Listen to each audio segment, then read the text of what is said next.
मित्रों, परम पूज्य गुरुदेव परमवंदनीय माता जी की दिव्य उपस्थिति को साक्षी मानते हुए माँ गायत्री के पावन मंत्र के साथ मैं अपनी बात को आरंभ करना चाहता हूँ। माँ गायत्री का ये पावन मंत्र भारतीय आध्यात्मिक परंपरा का एक ऐसा महत्वपूर्ण, एक ऐसा पवित्र, एक ऐसा पुनीत, एक ऐसा पावन मंत्र है जो स्मरण दिलाता है कि ये मनुष्य का जीवन जिसको प्राप्त करने की संभावना या सौभाग्य हम लोगों को मिला, इसको प्राप्त करने में हम में से प्रत्येक आत्मा, प्रत्येक जीवात्मा कष्ट कठिनाइयों के अनेकों दौरों से गुजर करके आई। जो लोग शास्त्रों को पढ़ते हैं, those who believe in scriptures, उनको पता है कि 84 लाख योनियों में भटकने की यात्रा हमारे शास्त्र बताते हैं। बड़े भाग मनुष्य तन पावा, सुर दुर्लभ सद ग्रंथ ही गावा। बड़ी किस्मत से, बड़े सौभाग्य से मनुष्य का जीवन मिल पाता है, ऐसा शास्त्र कह करके पुकारते हैं। इंच इंच व्यक्ति अपने आप से लड़ता है, कभी पशु बनता है, पक्षी बनता है, मक्खी बनता है, मच्छर बनता है, गधा, घोड़ा, गाय, बैल, न जाने कौन कौन सी योनियों से गुजरना पड़ता है। तब जाकर के इंसान को, जीवात्मा को सौभाग्य मिल पाता है कि मनुष्य का ये शरीर प्राप्त हो। और यदि हम लोग शास्त्रों पर भरोसा न करते हो, विज्ञान की भाषा पर हमारा भरोसा हो, हम लोगों को धर्म पर, कर्म पर, अध्यात्म पर रुचि न हो, and we believe in the language of science, then also it's not a journey of one day. हम लोग कभी 4.6 खरब वर्ष पहले यूनिसेलुलर बीइंग थे, फिर मल्टी सेलुलर बने, फिर उसके बाद फिश बने, एम्फीबियन बने, रेप्टाइल बने, प्राइमेट बने, फिर एप बने, फिर एक दिन कॉग्निटिव इवोल्यूशन हुआ, इंटेलेक्चुअल इवोल्यूशन हुआ, इमोटिव इवोल्यूशन हुआ, तब जाकर मुझको इस शरीर को प्राप्त करने की संभावना जाग पाई।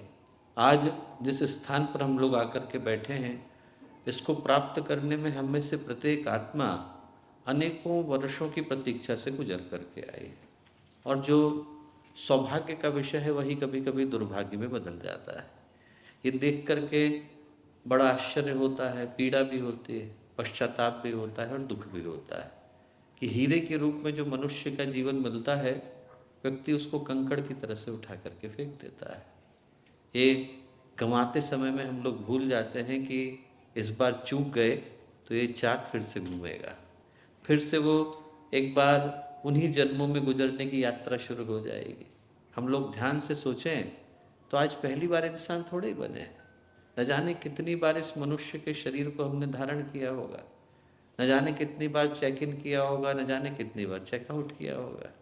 भगवान गीता में दूसरा श्लोक भी नहीं बोलते तो कहते हैं, नत्वैवाहम जातो नासम नत्वम नेमे जनाधिपा न चैव न भविष्यामः सर्वे वयमतः परम। कहते हैं अर्जुन, ये जो सामने राजा खड़े हैं, हजारों बार मेरे सामने आकर के खड़े हुए हैं। हजारों बार तू खड़ा हुआ है, हजारों बार मैं खड़ा हुआ हूँ। अब आप सोच करके देखिए, एक युग में दो ही लोग एक बार आते हैं। जब ज्ञान खो जाता है, सारा का सारा जितना भी संग्रहित ज्ञान है वो ह्यूमैनिटी से विदा हो जाता है। आफ्टर द एपोकैलिप्स एक ही व्यक्ति का धरती पर आगमन होता है, वेदव्यास। जितना ज्ञान खो गया है उसको समेटने के लिए वेदव्यास को भेजा जाता है। इसीलिए उनको जन्म मिलता है और जन्म के साथ इच्छा मृत्यु मिलती है। जब उनको लगे कि हमारा कर्म पूरा हो गया, तब वो अपने शरीर को समेट लें। तो इस धरती पर एक युग में एक बार दो ही व्यक्ति आते हैं। ज्ञान खो गया है तो समेटने के लिए वेद व्यास आते हैं, और तत्वों में असंतुलन हो जाता है, उसके अंदर असामंजस्य हो जाता है। तो उस संतुलन को बनाने के लिए भगवान स्वयं उतरते हैं, अवतार के रूप में आते हैं। और भगवान क्या कह रहे हैं? ये कह रहे हैं कि मैं हजारों बार धरती पर आ चुका हूँ। जब भगवान हजारों बार आ चुके हैं तो हमारी गिनती तो इन्फिनिट में चली जाती है। न जाने हम लोग कितनी बार धरती पर आए, न जाने कितनी बार गए। आज यदि हम लोग यहाँ आकर के बैठे हैं तो इसका अर्थ ही ये है कि हम लोग बैक पेपर का एग्जामिनेशन दे रहे हैं। मेन में यदि पास हो गए होते, जीवन मुक्त हो गए होते, तो यहाँ बैठने की आवश्यकता नहीं थी। हम लोग आज सप्लीमेंट्री को देने के लिए बैठे हैं। गायत्री का जो मंत्र है वो यही याद दिलाता है कि जीवन का उद्देश्य बाकी की भागदौड़ में, बाकी की उलझनों में आंखों से दूर न चला जाए। जागना हो तो व्यक्ति को एक ही बार जागना होता है, बार बार जागने का समय आता नहीं। जो कल की प्रतीक्षा में अपने जीवन को लगा करके बैठता है कि कल जागेंगे, तो कल आज तक कभी आया नहीं।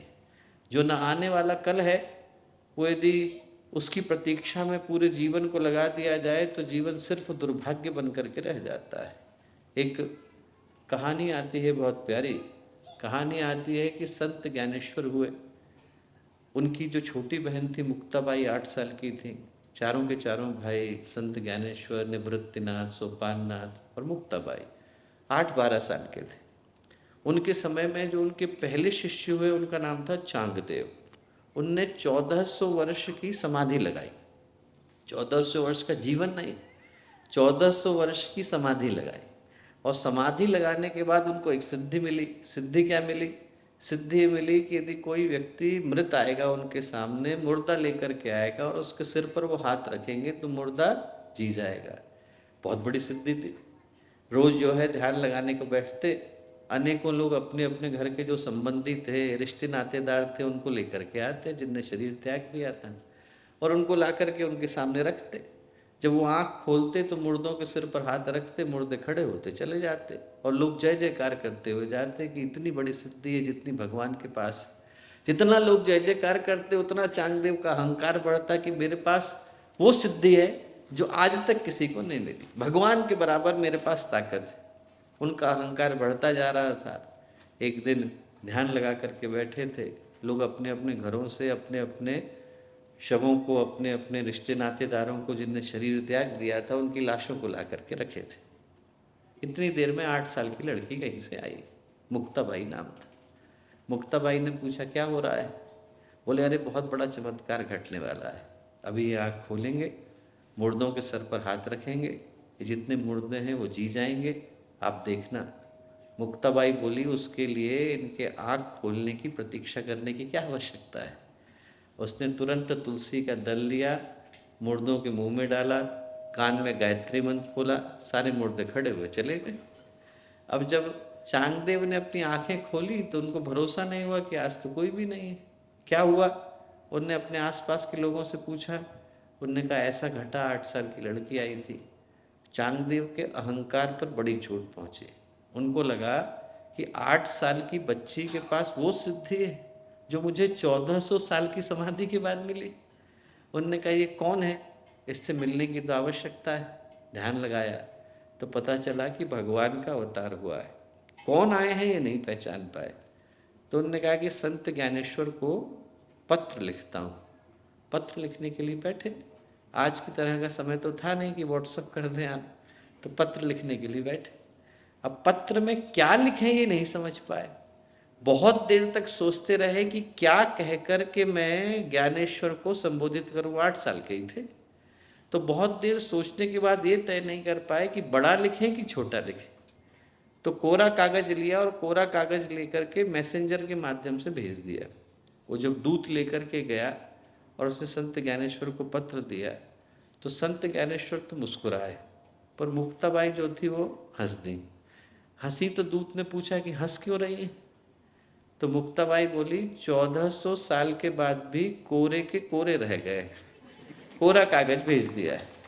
ज्ञान होता तो इतनी समझ तो होती कि किसको लिख रहे हैं।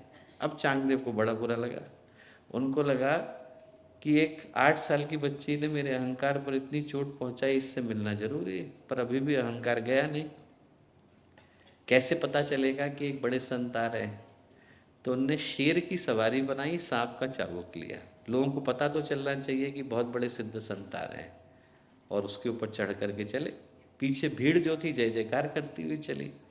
जब जय जयकार करती हुई चली और उनके गांव के मुहाने पर आकर के खड़ी हुई तो संत ज्ञानेश्वर जो थे वो अपनी दीवार के ऊपर बैठे हुए थे, मुंडेर बोलते हैं हम लोग, उसके ऊपर बैठे हुए थे। लोगों ने कहा कि वो तो शेर के ऊपर आ रहे हैं, आप कैसे जाएंगे? तो संत ज्ञानेश्वर बोले शेर तो हमारे पास है नहीं। दीवार से बोले चल तू ही चल। दीवार उड़ करके गई, और जब दीवार उड़ करके गई और चांगदेव के सामने उतरी तब चांगदेव का अहंकार टूटा। संत ज्ञानेश्वर के पहले शिष्य बने। पर जो कहानी का मर्म है, अर्थ है, वो कितना प्यारा है। अर्थ ये है कि 1400 साल की समाधि भी व्यक्ति को जगा करके नहीं जाती। जागना हो तो व्यक्ति को आज ही जागना होता है। जो कल की प्रतीक्षा करता है उसका कल कभी आता नहीं। जो गायत्री मंत्र है उसका अर्थ एक, मर्म एक, सूत्र एक, संकेत एक और उसका संदेश एक। संदेश ये कि जो मनुष्य का जीवन मिला, इसके रूप में जो अवसर मिला, इसको सौभाग्य में बदलने के लिए यही क्षण है जो हमें जगा करके जाता है। मंत्र हमें झकझोरने के लिए आता है, याद दिलाने के लिए आता है कि जो मिला है वो कहीं हाथ से फिसल न जाए। ऐसा कोई व्यक्ति नहीं जिसको पता हो कि हमारे जीवन की अंतिम घड़ी कब आने वाली है। अगले क्षण भी आ जाए तो मन में कबीर दास की तरह से निश्चिंतता होनी चाहिए, ज्यों की त्यों धर देनी च दरिया। जो मिला था उसके साथ न्याय किया, इंसाफ किया, जस्टिस किया, और अब जब जाने का वक्त आया तो चेहरे पर निराशा नहीं है, मन में दुख नहीं है। इस भाव को जगाने के लिए गायत्री का ये पावन मंत्र आता है। स्थिर चित्त शांत मन के साथ उस शक्ति का आवाहन करें जो हमें सद्ज्ञान, सद्भाव, सत्प्रवृत्ति, सद्कर्म की ओर लेकर के चलती हैं। माँ गायत्री का पावन मंत्र साथ साथ ओम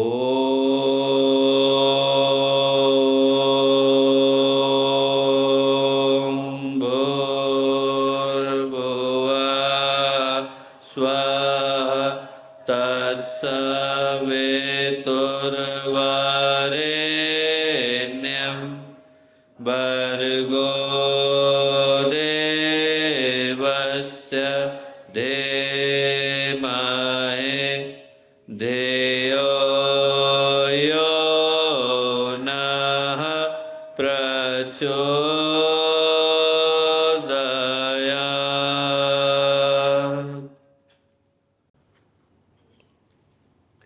परम पूज्य गुरुदेव परम वंदनीय माता जी के दिव्य संरक्षण में आज का यह अत्यंत ही सौभाग्यशाली अवसर, मॉन्ट्रियल अश्वमेध यज्ञ की रजत जयंती का यह पावन क्षण और आज के इस 108 कुंडी गायत्री महायज्ञ के पावन अवसर पर हम लोगों के साथ यहाँ मंच पर उपस्थित आदरणीय भटनागर मामा जी, यहाँ उपस्थित शांति कुंज की संगीत और ईएमडी टोली के सभी सम्मानित कार्यकर्तागण, यहाँ मॉन्ट्रियल से, टोरंटो से, विनीपेग से, कनाडा के विभिन्न स्थानों से और यूएस के विभिन्न स्थानों से आए गायत्री परिवार के सभी कार्यकर्तागण, हमारे प्यारे भाइयों बहनों और प्यारे मित्रों, आज हम लोग इस यज्ञशाला की पावन भूमि पर आकर के उपस्थित हुए हैं।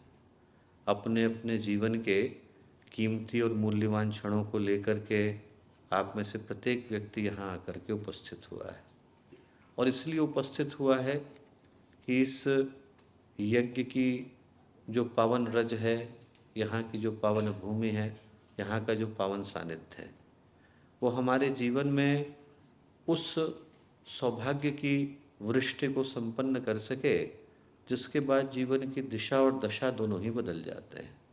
यदि सिर्फ अग्नि को जलाने के लिए, उसके धुएं को ग्रहण करने के लिए और उसके अंदर आहुति को डालने के लिए हम लोग एकत्रित हुए होते तो ये बड़ा कार्य नहीं है। हम लोग यहाँ इसलिए आए हैं कि यहाँ यज्ञशाला की इस पावन रज को लेकर अपने जीवन के चिंतन को, दृष्टिकोण को बदल पाने की सामर्थ्य हमारे अंदर जाग सके। आज का जो दिन है, आज के सूर्योदय की जो सुबह है, आज के सुबह की जो पावन बेला है, वो इसी संकेत को, इसी सूत्र को, इसी संदेश को, इसी आदर्श को लेकर के उपस्थित हुई। आज जिन परिस्थितियों में हम लोग मिल रहे हैं दोस्तों, ये परिस्थितियाँ मानवीय इतिहास की सबसे गंभीर परिस्थितियाँ हैं। आप लोग छोटे रहे होंगे तो आपने दादा दादी की, नाना नानी की कहानियों में ऐसा पढ़ा होगा कि जो पहले के ज़माने के असुर हुआ करते थे, राक्षस थे, दैत्य थे, उनके पास एक विशेष तरह की शक्ति थी। क्या शक्ति थी? वो अपनी ज़िंदगी को कहीं और सुरक्षित रख दिया करते थे। उनके ऊपर आप हमला करो तो उनका कुछ बिगड़ता नहीं था, पर यदि उस जगह पर हमला किया गया जहाँ उनकी जान सुरक्षित है तो उनका मरना सुनिश्चित हो जाता था। वो एक आतंकी राजा था, उसकी ज़िंदगी कहाँ थी? तोते के अंदर। राजा के ऊपर आप हमला करो उसका कुछ बिगड़ता नहीं। पर जैसे ही तोते की गर्दन मरोड़ी वैसे ही राजा को लेने के लिए यमदूत उपस्थित हो जाते थे। रावण की जिंदगी कहाँ थी? नाभि के अंदर। आप उसका सिर काट दो, एक नहीं 10 काट दो, हा हा हा करता रहेगा।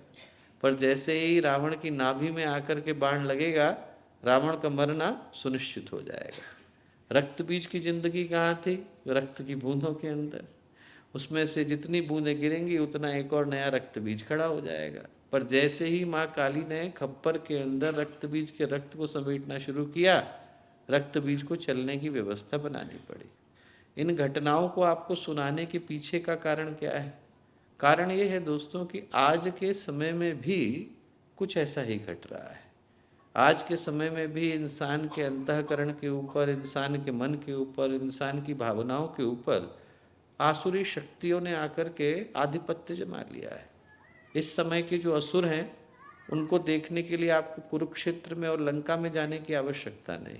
वो किसी युद्ध भूमि के अंदर नहीं बल्कि मनुष्य की मनोभूमि के अंदर विद्यमान है। और उनसे निवृत्ति कैसे पाई जाए, इसके ऊपर तो मैं 2 मिनट के बाद बोलूँगा। पहले इस विषय पर बोलना चाहता हूँ कि जो आज की दुष्प्रवृत्तियाँ हैं वो हैं क्या और उनका प्रभाव क्या है। उनका प्रभाव आप मनुष्य के जीवन के रूप में देख सकते हैं। जीवन का उद्देश्य तो व्यक्ति पहले ही भूल करके बैठा था। यदि याद होता तो इतने सारे महापुरुषों को बार बार जीवन लेकर मनुष्य को ये स्मरण दिलाने की आवश्यकता नहीं पड़ती कि तुम्हें जीवन क्यों जीने की आवश्यकता है। कोई फूल को ये बताने के लिए नहीं जाता है कि आप फूल बनो, कोई बिल्ली को ये बताने के लिए नहीं जाता है कि आप बिल्ली बनो। सिर्फ इंसान को बताना पड़ता है कि तुम इंसान बनो, क्योंकि इंसान अपने जीवन के लक्ष्य को, उद्देश्य को भूल करके बैठा है। मिलता तो शरीर इंसान का है पर व्यक्ति जीवन शैतान का जीता हुआ नजर आता है। जीवन के उद्देश्य को, अपने जीवन के लक्ष्य को व्यक्ति पहले ही भूल करके बैठा था। कोई दिक्कत की बात नहीं। पर जिन कारणों से भूल करके बैठा था वही मिल गया होता तो मन में संतोष तो होता कि कम से कम जिन कारणों से व्यक्ति ने भगवान को भुलाया, परमेश्वर को भुलाया, व्यक्ति अपने जीवन के आध्यात्मिक उद्देश्य को भूल करके बैठा है, यदि वही व्यक्ति को नसीब हो गए होते तो मन में संतोष तो होता। यहाँ तो न माया मिली न राम। व्यक्ति भगवान को तो पहले ही भुला करके बैठा था।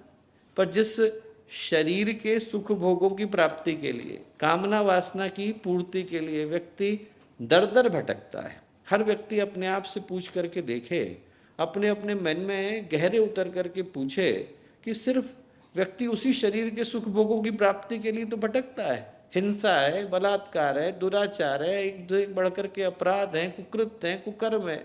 करता क्यों है आदमी? इसीलिए करता है कि शरीर के सुख भोगों की प्राप्ति हो जाए। वो शरीर भी आज इस कदर दूषित हो गया है कि व्यक्ति के शरीर के अंदर बीमारियां और तमाम तरीके की तकलीफें आकर के बैठ गई।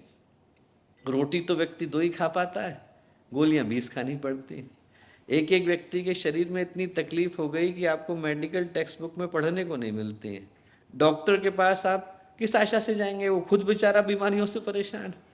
हर व्यक्ति के शरीर में इतनी तकलीफें आ गई। सर्दी है, जुकाम है, फ्लू है, ये तो फैशन में आ गए। एक सीज़न में नहीं होते तो व्यक्ति को खाली खाली सा लगने लग जाता है कि क्यों नहीं हो रहे।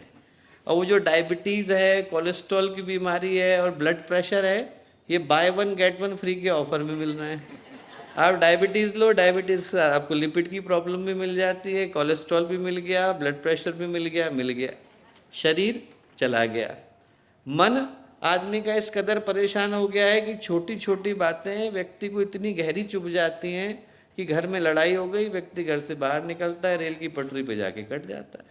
शरीर गया, मन गया, भावनाओं के अंदर स्ट्रेस और टेंशन आकर के बैठ गए। अभी मैं टोरंटो में घटना सुना रहा था कि एक बहुत बड़े इंडस्ट्रियलिस्ट हैं, बॉम्बे में मिलने के लिए आए। आकर के बोले कि भैया इस बार तो बिजनेस में बड़ा नुकसान हुआ। कितने का हुआ? मैंने पूछा। बोले 1 करोड़ का हुआ। अरे मैंने कहा बहुत ज़्यादा हो गया, भगवान से प्रार्थना करेंगे कि अगली बार ठीक हो जाए। तो उनकी पत्नी बोली कि भैया इनकी बात मत सुनना आप। क्यों? बोले 15 करोड़ का फायदा सोच करके बैठे थे, 14 करोड़ का फायदा हुआ है।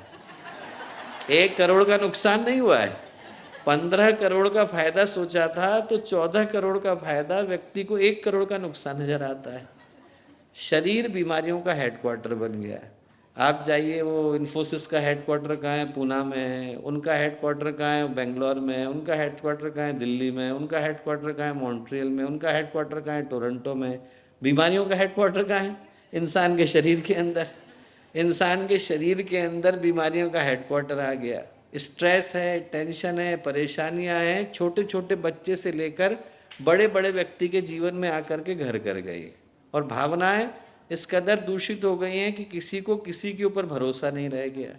तनाव है, दुर्विचार है, उद्विग्नताएं हैं, उनके कारण एक एक व्यक्ति का मन कुरुक्षेत्र में बदल गया है। आपको अलग से महाभारत को देखने की आवश्यकता नहीं है। मनुष्य के मन के अंदर उतर जाइए, आपको वहाँ पर महाभारत भी मची नजर आ जाएगी और वहाँ पर राम रावण का युद्ध घटता भी दिख जाएगा। एक एक व्यक्ति के मन में इतनी समस्याएं आ गई और असंतोष इतना आ गया कि सब कुछ मिल जाने के बावजूद व्यक्ति को लगता है कि हमें तो कुछ मिला ही नहीं। कुबेर का खजाना भी मिल जाए तो भी व्यक्ति को ये समझ में आता है कि मुझे क्या नहीं मिला। कुबेर की कहानी आती है कि जब भगवान शिव के पास कुबेर ने लंका बनाई तो लेकर के गए और भगवान शिव को गिफ्ट देने के लिए गए थे। जब वो भगवान शिव को गिफ्ट देने के लिए गए तो उनने जाकर के कहा कि भगवान मैंने आपके लिए ये सोने की लंका बनाई। भगवान ने कहा कि ऐसा है, मैं तो भस्म के बीच में और कैलाश के शिखर पर संतोष में हूँ, ये किसी और को दे दे। पीछे ही लाइन में रावण लगा हुआ था। रावण ने कहा कि भगवान मुझे लगा दीजिए, ये वाली लंका मुझे दे दीजिए। तो कुबेर बोला कि भगवान ये इसका करेगा क्या? पहले ही 9 ग्रहों के महल और 27 नक्षत्रों की अट्टालिकाएं 36 के 36 तो लेकर के बैठा है, एक और का क्या करेगा? तो भगवान बोले फिर तो इससे बढ़कर के योग्य व्यक्ति दूसरा कोई है ही नहीं। बोले जिसको 36 में संतोष नहीं हुआ उसको 37वां भी संतोष देने वाला नहीं। बोले तो इसी को दे दे। यदि मन में असंतोष होता है तो व्यक्ति कहीं न कहीं अभाव के कारण ढूंढ लेता है। आप सोचिए, जिनने अरबों खरबों कमा लिए फिर वो भ्रष्टाचार क्यों करते हैं? वो भ्रष्टाचार इसलिए करते हैं क्योंकि मन में कहीं गहरा बैठ गया है कि जो मुझे मिला है वो पर्याप्त नहीं। तो आदमी और पाने के लिए और ज़्यादा असंतोष को अपने जीवन में आमंत्रित करता चला जाता है। एक कहानी आती है बहुत प्यारी। फकीर थे, उनको कहीं पर सोने का एक सिक्का पड़ा हुआ मिल गया। अपने गुरु के पास गए कि हमारे तो किसी मतलब का नहीं, क्या करें? उनके गुरु बोले कि एक काम करना, जो सबसे गरीब आदमी मिले उसे ले जा करके दे देना। ठीक, गरीब आदमी कहाँ मिलेगा? बोले अरे तुम्हें मिल जाएगा। जिंदगी भर भटकते रहे, जिस किसी से मिलते उससे मिलने के बाद उनको लगता है कि इसके पास थोड़ा पैसा तो है, थोड़ा धन तो है, और किसी को ढूंढेंगे और किसी को ढूंढेंगे। एक दिन एक राज्य से गुजर रहे थे। राज्य से गुजरते समय में उनने देखा कि 1000 हाथियों की सवारी जा रही है। उसमें भी जो शुरू के 100 हाथी हैं वो ऊपर से लेकर नीचे तक सोने से लदालद भरे हुए हैं। जो पहला वाला हाथी है उसके ऊपर तो हीरे की पालकी है। उसमें एक व्यक्ति जो है ऊपर से लेकर नीचे तक आभूषणों से सजा हुआ बैठा है। उनने पूछा अपने बगल वाले व्यक्ति से कि कौन है, क्या हो रहा है? बोले चक्रवर्ती राजा है। बोले इनके पास पूरा भारत जो है वो इन्हीं के अधीन में है। कहाँ जा रहे हैं? बोले इनके भाई का एक राज्य था छोटा सा, बोले उसके ऊपर अभी तक इनका कब्जा नहीं था तो उसके ऊपर हमला करने जा रहे हैं। बोले उसने उनके ऊपर हमला किया है क्या? बोले नहीं, हमला नहीं किया है, बस ऐसे इनका मन है कि ले लें तो उसको भी लेने के लिए जा रहे हैं। फकीर की तुरंत समझ में आया। उसने तुरंत अपना सोने का सिक्का लिया और ले जा करके राजा को दे दिया। राजा बोले कि क्यों दे रहे हैं? उनको लगा कि आशीर्वाद दे रहे हैं। बोले नहीं नहीं, हमारे गुरु ने कहा था कि जो सबसे गरीब आदमी मिले उसको ले जा करके देना। राजा बोले कि अरे आपको दिखाई नहीं पड़ रहा है? 1000 हाथियों की सवारी पर जा रहा हूँ, 100 हाथियों के ऊपर सोना लदा हुआ है, हीरे की पालकी पर बैठा हुआ हूँ, और आप कह रहे हैं कि मैं सबसे गरीब आदमी हूँ। फकीर बोले बाहर की गरीबी की बात नहीं कर रहा राजा, मन की गरीबी की बात कर रहा हूँ। जो तेरा दिल गरीब हो गया है मैं उसकी बात कर रहा हूँ। और आज यदि हम लोग देखें तो अनेकों के दिल गरीब हो गए। बाहर व्यक्ति के पास पैसा आया पर व्यक्ति मन से गरीबी को लेकर के बैठा है। और जब मन में असंतोष हो, मन में असहयोग हो, मन में प्रेम की कमी हो जाए तो व्यक्ति अपने जीवन में नरक का निर्माण खुद ब खुद कर लेता है। फिर उसको कहीं ढूंढने की आवश्यकता नहीं। आप जरा सोच करके देखो, जिसके दिल में प्रेम नहीं हो, जिसके मन में भावनाएं नहीं हो, जिस परिवार के अंदर स्नेह नहीं हो, सहयोग नहीं हो, संस्कार नहीं हो, विश्वास नहीं हो, वहाँ पर लड़ाई झगड़े और विग्रह के अलावा और क्या रह जाता है? रहने को तो भेड़ है और भैंस है, वो भी एक बाड़े के अंदर रहती हैं, मौका मिलेगा तो एक दूसरे को सींग गड़ाए बगैर नहीं रहती। वैसे ही इंसान की हालत हो गई, रहने को हम लोग एक साथ रह रहे हैं, पर मौका मिलता है तो व्यक्ति दूसरे का गला दबाए बगैर, दूसरे की गर्दन मरोड़े बगैर रहता नहीं है। क्यों? क्योंकि चिंतन के अंदर अभाव आ गया है, और जब चिंतन के अंदर अभाव आ जाता है तो व्यक्ति के स्वभाव का हिस्सा हो जाता है। एक घटना आती है बहुत प्यारी। एक टीचर थे, पढ़ाया करते थे, उनने देखा कि उनके यहाँ पर स्कूल में एक लड़का जो था वो चोरी कर रहा था। उनने तुरंत उसको पकड़ा, बोले मैं इसको इसके पिताजी से मिला करके लाता हूँ। पिताजी से मिलाने के लिए गए। जैसे ही घर पे गए तो उनके जो पिता थे वो बहुत बड़े गवर्नमेंट के ऑफिसर थे। उनने तुरंत एक लपड़ लगाया, बोले अरे तू चोरी करता है, मैं तेरे लिए इतनी अच्छी अच्छी चीज़ें हैं वहाँ से और दफ्तर से उठा करके लाता हूँ, तब भी तू चोरी करता है। टीचर बोले साहब गलती हो गई, बड़ी गलती हुई, मैं यहाँ पर इसको लेकर के आया। बोले क्यों? बोले अरे मैं तो ये सोच करके लाया था कि ये अभाव के कारण चोरी करता है, यहाँ आकर के देख रहा हूँ कि ये स्वभाव के कारण चोरी करता है। आपने तो परिवार का वातावरण ही ऐसा बना दिया है। जब परिवार का वातावरण ऐसा बना दिया है तो बच्चे के अंदर कुसंस्कार नहीं आएंगे तो क्या है। अब यदि हम लोग सोच करके देखें कि समाज की दशा ये हो गई, जहाँ पर व्यक्ति अपने जीवन के उद्देश्य को भूल गया, परिवारों के अंदर से प्रेम चला गया, समाज के अंदर से सहयोग चला गया, व्यक्ति अपने शरीर में, मन में, भावनाओं में तकलीफ़ों को लेकर के बैठा है। तो इनका कारण क्या है? कारण ये है दोस्तों कि आज वातावरण की दिशा विकृत हो गई है। हम लोग सोच करके देखें कि हम लोग छोटे थे तब से लेकर अब तक हमको समाज ने क्या सिखाया है? समाज हमको ये सिखाता है कि आप किसी भी कीमत पर सफलता को प्राप्त कर लो। और सफलता को प्राप्त करने के लिए क्या सिखाता है? सफलता मूल्यवान नहीं है, प्रतिद्वंद्विता मूल्यवान है। Success is not important, competition is important. आपके पास क्या है महत्वपूर्ण नहीं है, दूसरों की तुलना में कितना है। पैसा है इतना काफ़ी नहीं है, औरों से ज़्यादा है कि नहीं। घर है इतना काफ़ी नहीं है, औरों से बड़ा है कि नहीं। गाड़ी है इतना काफ़ी नहीं है, औरों से बढ़िया है कि नहीं। आदमी के पास सामान क्या है, रहता कहाँ है, रहता है तो कौन से इलाके में रहता है, रहता है तो घर किस तरह का बनाया है, बनाया है तो कौन से ब्रांड की गाड़ी है, बनाया है तो किस तरह की चीज़ों को लेकर के घूमता है। उनको पाने के लिए चाहे व्यक्ति को अपनों को ठुकराना पड़े, समाज को गंवाना पड़े, भगवान को भुलाना पड़े, हमें चिंता नहीं। आदमी को किसी भी तरीके से सफलता मिल जाए ये उसके जीवन का धर्म हो गया। क्यों? क्योंकि वातावरण की दिशा, वातावरण का प्रवाह, वातावरण की सोच विकृत हो गई। और इन समस्याओं का समाधान कहाँ है? इन समस्याओं का समाधान बाहर नहीं, मनुष्य के मन के भीतर है। जहाँ से समस्याएं शुरू हुई वहीं से इन समस्याओं का समाधान शुरू किया जा सकता है। जो आज का यज्ञ है वो इस संकेत को लेकर के आया। इन बातों को मैं इसलिए बोला कि जो समस्याएं हैं इनके समाधान के लिए हम लोग यज्ञ को करते हैं। यज्ञ का उद्देश्य ये नहीं है कि हम लोग सिर्फ यहाँ पर अग्नि को प्रज्वलित करें और अग्नि के अंदर आहुति दें, बल्कि उन चीज़ों का परिशोधन है जो मनुष्य के मन के ऊपर अंधकार को जमा करके बैठे हैं। मैं आपको एक घटना बताता हूँ। घटना ये बताता हूँ कि जब महाभारत का युद्ध समाप्त हुआ तो महाभारत की युद्ध की समाप्ति के बाद भगवान कृष्ण ने बुलाया युधिष्ठिर को, और युधिष्ठिर को बुलाने के बाद युधिष्ठिर से बोले कि ऐसा है युधिष्ठिर, कल को तुम पूरे आर्यावर्त के राजा बन जाओगे, पर बनने के साथ तुम्हारी जिम्मेवारियों का अंत नहीं होगा बल्कि जिम्मेवारियां शुरू होंगी। ने कहा हाँ भगवान। बोले ऐसा है कि आधा युद्ध तो लड़ा जा चुका है और आधे युद्ध को लड़ना भी बाकी है। कैसे? बोले देखो बुरे लोग मारे गए पर बुरी मानसिकता अभी भी जिंदा है।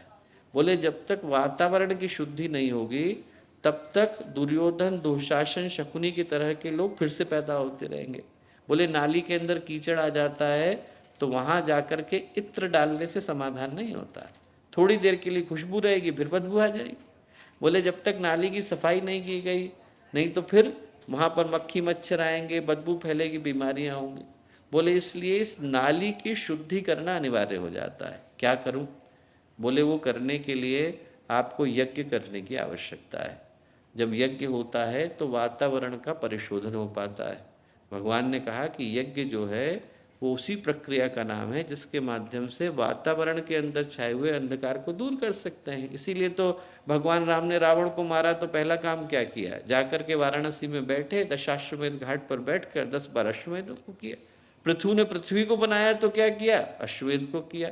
निमि ने निमिष को बनाया तो क्या किया, अश्वमेधों को किया। अतीक्ष ने अतीक्ष की स्थापना करी तो क्या किया, अश्वमेधों को किया। क्यों? क्योंकि वातावरण की शुद्धि अनिवार्य हो जाती है। तो भगवान कृष्ण ने कहा कि ऐसा है, आप पहले वातावरण को शुद्ध करो। बहुत बड़ा अश्वमेध युधिष्ठिर ने किया। करने के बाद एक बड़ी अजीब सी घटना घटी। घटना क्या घटी, जैसे आप लोग बैठे हुए हैं, ये यज्ञ की वेदियां हैं, तो यज्ञ की वेदियों को समेटा जा रहा था, ईंटें निकाली जा रही थी। सबने देखा कि एक बड़ी अद्भुत सी घटना घटी। एक नेवला कहीं से आया, और वो जो नेवला था वो आधा सोने का था और आधा सामान्य था। वो आकर के यज्ञ की भूमि के अंदर लेटने लग गया, कभी यहाँ लेटता कभी वहाँ लेटता, ऐसे 4-5 जगह पर गया। भगवान कृष्ण ने बुलाया। भगवान कृष्ण ने कहा क्या कर रहे हो? बोले मैं बड़ी आशा के साथ आज इस स्थान पर आया था और निराशा के साथ जा रहा हूँ। भगवान ने कहा क्यों? बोले भगवान आप तो देख सकते हैं मैं आधा सोने का हूँ। बोले हाँ। आप जानना चाहेंगे मैं आधा सोने का कैसे बना? बोले हाँ। बोले भगवान मैं महर्षि मुद्गल के आश्रम में निवास करता हूँ। महर्षि मुद्गल महाभारत काल में एक बड़े उत्कट कोटि के तपस्वी हुए। वो इतने जबरदस्त तपस्वी थे कि अन्न और जल को ग्रहण नहीं करते थे। जो प्रकृति अपने आप दे देती थी, जैसे वृक्ष हिला तो हिलने के साथ उसके फल गिर गए, जो अनाज के दाने अपने आप गिर गए, जो अपने आप गिरे हैं इनको शिला कहते हैं। ऐसी चीज़ों को इकट्ठा कर लेते थे जिसको न किसी से मांगा गया न छीना गया। और उन सारे अनाज के दानों को इकट्ठा करके उनके 3 हिस्से बनाते थे, 1 for himself, 1 for the society and 1 for a guest to feed. यदि कोई घर में मेहमान आ गया तो उसको देंगे। और उस अन्न को भी रोज ग्रहण नहीं करते थे। आप जरा सोच के देखो, पूर्णिमा को और अमावस्या को लेते थे, only at the full moon and dark night. 14 दिन के बाद एक बार अन्न को ग्रहण करते थे। एक दिन करने के लिए बैठे थे, नेवला भगवान को कहानी सुना रहा था। बोले एक दिन जैसे ही वो अन्न को ग्रहण करने के लिए बैठे, इतनी देर में एक व्यक्ति कहीं से आया, और वो व्यक्ति जो था ऊपर से लेकर नीचे तक फोड़ों से भरा हुआ था। उसमें से मवाद निकल रहा था, पस निकल रहा था, ब्लड बह रहा था, और उसकी बड़ी ही बुरी सिचुएशन थी। और इतनी ज़्यादा बदबू आ रही थी कि जहाँ से गया वहाँ से हर व्यक्ति ने उसको दूर भगाया, हमारे पास मत आ, तू दूर जा। और वो नेवला बोला कि जैसे ही वो व्यक्ति महर्षि मुद्गल के पास आया, महर्षि मुद्गल ने अपनी थाली उसको दी। 14वें दिन का खाना खा रहे थे। 14वें दिन का खाना उनने उस व्यक्ति को दिया, खिलाया, पानी पिलाया। पानी पिलाने के बाद घाव धुलाए, और फिर जब कुल्ला करने को उठे तो बोले उस व्यक्ति की आंख से आंसू गिरे। वो बोला कि कहीं पर तो मानवता बची हुई है, ह्यूमैनिटी कहीं पर तो है, कंपैशन कहीं पर तो है। और बोले वो जो आंसू थे वो आकर के मेरी पीठ के ऊपर गिरे, जहाँ जहाँ गिरे वहाँ वहाँ से मैं सोने का हो गया, बाकी जगह से सामान्य रह गया। बोले वो दिन था और आज का दिन है, मैं भटकता घूम रहा हूँ। तब से जब से सुनता हूँ कि वहाँ पर कोई धर्म का काम हो रहा है तो वहाँ पहुँच जाता हूँ कि वहाँ की मिट्टी मुझे मिल जाए तो मैं शायद पूरा सोने का हो जाऊँ।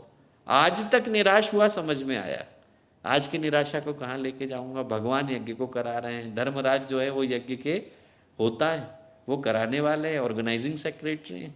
तो ऐसे में आज की निराशा को लेके क्यों जाऊँ, यहाँ से मैं निराश होकर क्यों जा रहा हूँ। तो भगवान कृष्ण ने बड़ा प्यारा उत्तर दिया। भगवान कृष्ण ने कहा इसलिए निराश होकर के जा रहे हो नेवले कि हम लोग तो यज्ञ को कर रहे हैं, मुद्गल यज्ञ को जी रहे हैं, जिसके अंदर इंसानियत आ गई, जिसके अंदर करुणा आ गई, जिसके अंदर मानवता आ गई, वो जीता जागता यज्ञ में बदल जाता है। मैं आपसे कहूँगा कि आप लोग यहाँ पर आए तो आप लोग यहाँ से यही संदेश लेकर के जाइए। एक यज्ञशाला तो वो है जिसके पास आप आकर के बैठे, असली यज्ञ की आहुति डलेगी जब वो यज्ञशाला आपके साथ जाएगी। आप जहाँ जाएं वहाँ पर वो यज्ञशाला आपके साथ चली जाए। किसी व्यक्ति को दुख है, कष्ट है, पीड़ा है, तकलीफ है, उसके दुख को दूर करने वाले आप बन गए तो आप समझना कि आपकी आहुति आकर के यज्ञ में डल गई। भगवान जो है वो इस सृष्टि के सबसे बड़े कंट्रोलर ऑफ एग्जामिनेशन है। वो लोगों को महापुरुष बनाते हैं, महामानव बनाते हैं, पर बनाने से पहले परीक्षा जरूर लेते हैं। और परीक्षा लेने के लिए भगवान को एग्जामिनेशन हॉल की जरूरत नहीं, पूरी दुनिया उनकी है, कहीं पर ले लेते हैं और किसी रूप में ले लेते हैं। जब उनने एकनाथ की परीक्षा ली थी तो गधा बन करके ली थी। एकनाथ जो है वाराणसी से गंगा जल लेकर के चले रामेश्वरम में चढ़ाने के लिए, रास्ते में भगवान जो है गधा बन करके लेट गए और कराने लगे। जो आसपास से कांवड़िए निकले, हर व्यक्ति जो है गधे को लात मारता कि अरे हट, रास्ते में पड़ा हुआ है। एकनाथ को दया आ गई, उनने अपना जो गंगा जल था वो गधे के मुंह में डाल दिया, ये करा रहा है, इसको तकलीफ है। लोगों ने कहा कैसा पागल आदमी है, गंगा जल कोई गधे के मुंह में डालता है क्या? उनने कहा नहीं भाई, इसकी तकलीफ मुझसे नहीं देखी गई। उनने दूसरा लोटा लिया, वो भी डाल दिया। आप सोचिए, भारतीय संस्कृति के अंदर की ताकत को सोचिए। हमने एकनाथ को भगवान माना क्योंकि उनके अंदर ये ताकत थी कि उनने गंगा जल को एक करुण गधे के अंदर, उसके मुंह के अंदर डालने का साहस दिखाया। और कहीं आपको ऐसी घटना पढ़ने को नहीं मिलेगी, आपको कहीं और ऐसा चिंतन सुनने को नहीं मिलेगा जहाँ पर व्यक्ति भगवान कहलाया। इसलिए कहलाया क्योंकि एक पीड़ित गधे का कष्ट उनसे देखा नहीं गया। एकनाथ ने अपना गंगा जल लिया, उसके मुंह में डाल दिया। बाकी के कांवड़िए गाली देते हुए चले गए, अरे बेकार का आदमी है, गधे के मुंह में गंगा जल डाल दिया। एकनाथ ने सोचा गंगा जल तो चला गया, 2 ही लोटे लेकर के आया था, वापस चले गए, चलो वाराणसी को जाते हैं, गंगा जल भर के लाते हैं। जैसे ही वापस को मुड़े, वैसे ही वो जो गधा था भगवान शिव के रूप में प्रकट हुआ। कहीं जाने की जरूरत नहीं, रामेश्वरम तुम्हारा जल लेने के लिए यहीं आ गए। आप जरा सोच के देखिए, भगवान को परीक्षा लेनी होती है तो भगवान कहीं आ जाते हैं। He will come to you, उनको आपको ढूंढने की जरूरत नहीं है। भगवान को परीक्षा लेनी थी तो भगवान नेवला बन करके पहुंच गए, भगवान को परीक्षा लेनी थी तो भगवान गधा बन करके पहुंच गए। नामदेव की परीक्षा तो भगवान ने कुत्ता बन करके ली थी, रोटी बेल रहे थे, इतनी देर में कुत्ता आया और रोटी छीन करके भागा। और जैसे ही रोटी छीन करके भागा तो और कोई होता तो डंडा लगाता।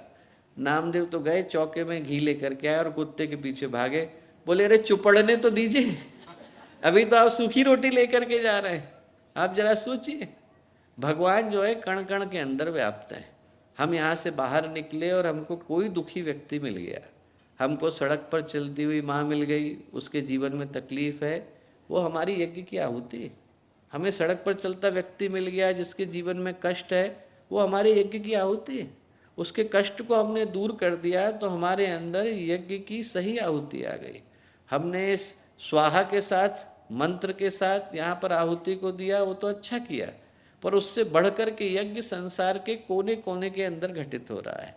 जो आज का यज्ञ है वो हमें यही बताता है कि वो यज्ञशाला हर जगह है। हम लोग और कहीं नहीं जाएं, अपने अपने परिवार में लोगों से पूछ करके देखें, उनको तकलीफ तो नहीं।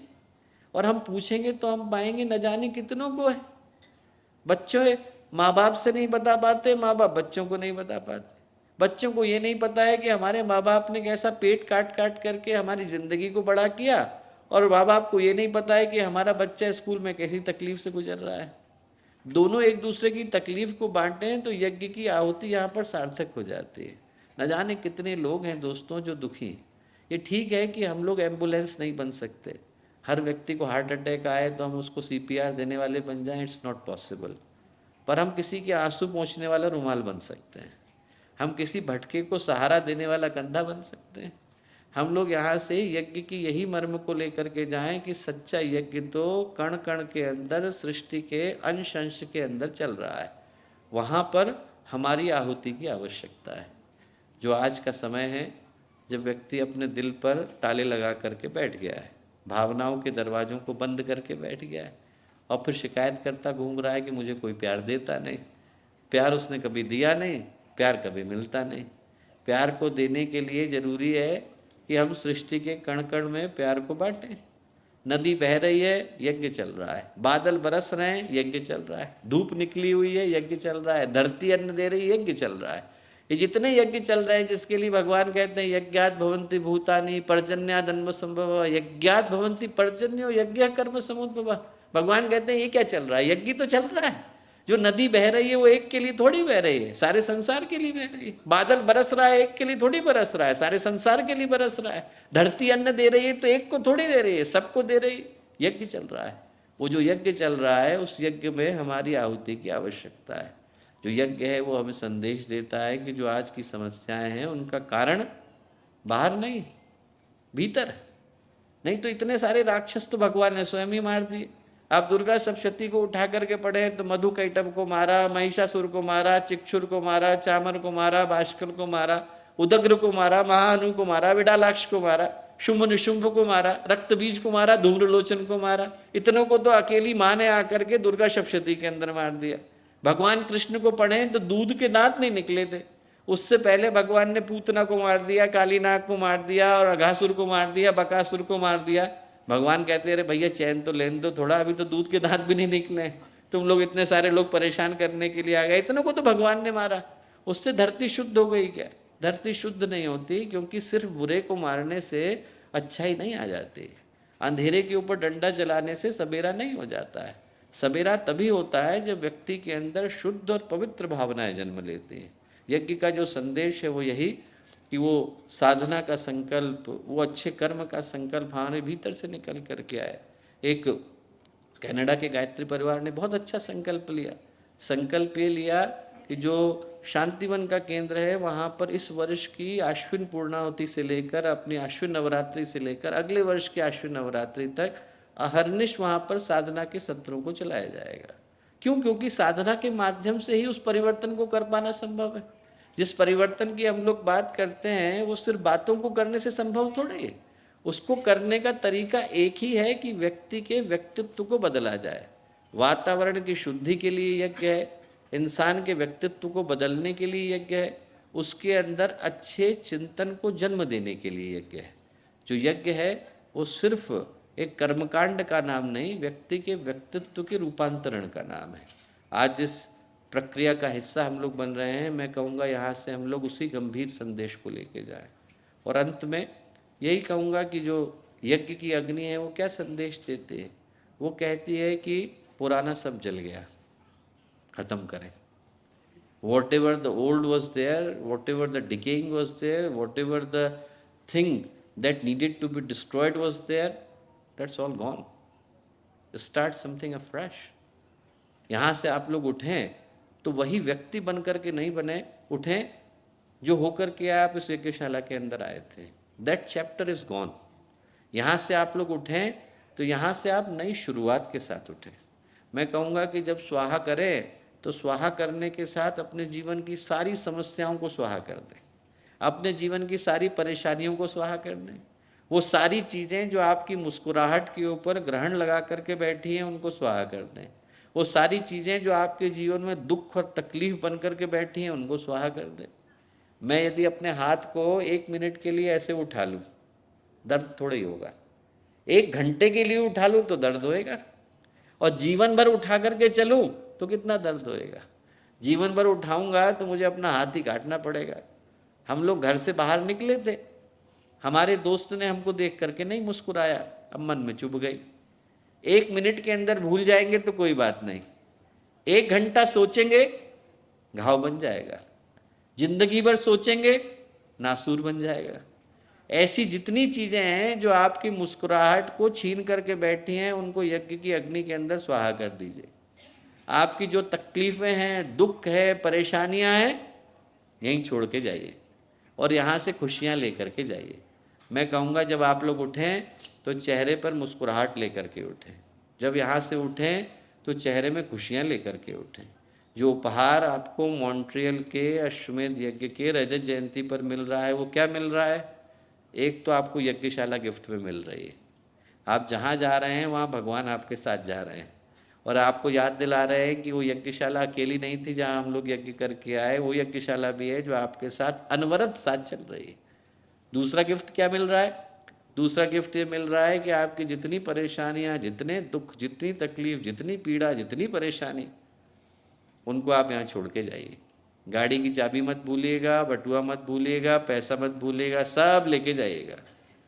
आपकी परेशानियाँ भूल जाइएगा, उनको आप यहाँ छोड़ करके जाइएगा। यज्ञ उसकी देखभाल कर लेगा। जब यहाँ से उठें तो किसी के चेहरे पर परेशानी नहीं होनी चाहिए, मुस्कुराता चेहरा हो, दिल में खुशी हो और नए जीवन को जीने का संकल्प का भाव, तो आपका यज्ञशाला में आना और यज्ञ को करना सार्थक हो पाएगा। मैं आप सभी से ही प्रार्थना करूंगा कि आज का दिन आपके जीवन में नए संकल्प, नए सौभाग्य को जगाने वाला हो, नए भाव के साथ हम लोग यज्ञ को करें। मंत्रों को समझें न समझें, पर भावनाओं को जोड़ें और मन में संकल्प को जगाएं। इस सोच के साथ यहाँ से उठे कि इसके बाद जीवन की दिशा बदलनी ही चाहिए। उसके बदलने का समय आ गया है। आप सबको बहुत सारी शुभकामनाएं, बहुत सारी मंगल कामनाएं। हमारे YouTube चैनल शांति कुंज वीडियो गायत्री परिवार को सब्सक्राइब करें एवं बेल आइकन जरूर दबाएं ताकि गायत्री परिवार की विभिन्न गतिविधियों की जानकारी आपको मिलती रहे।